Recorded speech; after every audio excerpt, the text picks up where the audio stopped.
আসসালামু আলাইকুম ওরহমতুল্লাহি ওবারাকাতুহ। কি অবস্থা সবার, কেমন আছেন? আশা করি সবাই ভালো আছেন। আজকে হচ্ছে 15 মে, রোজ বৃহস্পতিবার।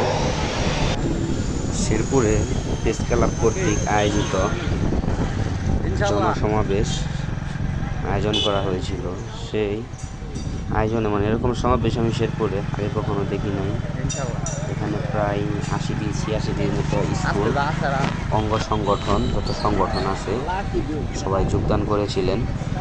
সেখানে ছিলেন হাজারো লাখো লাখো শিক্ষার্থী ছিলেন, বিভিন্ন নানা পেশার মানুষ এখানে অংশগ্রহণ করেন। ছিল 1 ঘন্টার একটা সমাবেশ। প্রায় দীর্ঘ 7 থেকে 8 কিলোমিটার হবে সম্ভবত, কোয়ারপাড় থেকে পশ্চিমতলা বাস টার্মিনাল পর্যন্ত। মূল স্টেজটা ছিল থানার মোড়ে। তো আমাদের যে এটা একটা জেলা, তো এটা হিসেবে আমরা তেমন সুযোগ সুবিধা কোনো কিছু পাচ্ছি না। আমাদের দাবি ছিল 5টা, এর ভিতরে মেজর দাবি ছিল 3টা।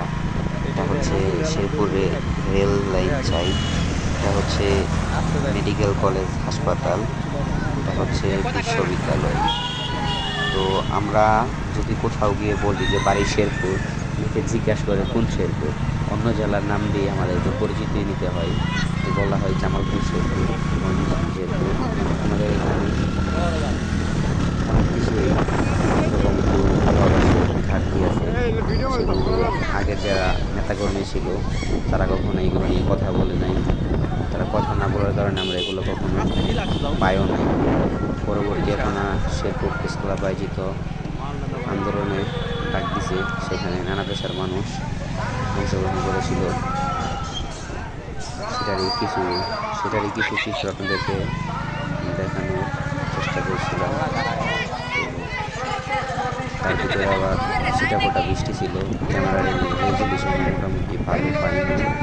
তার জন্য তারপরে যতটুকু পেয়েছি আপনাদেরকে দেখানোর চেষ্টা করছি।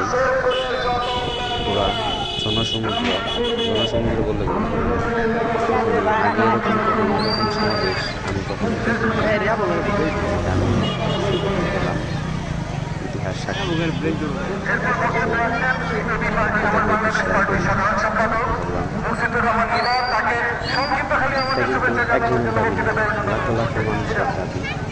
লাখো লাখো মানুষের দাবি। আমাদের শেরপুরে প্রীতি সন্তান আছে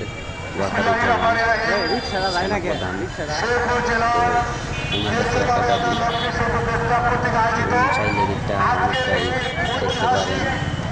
চাইলে নিজ জেলার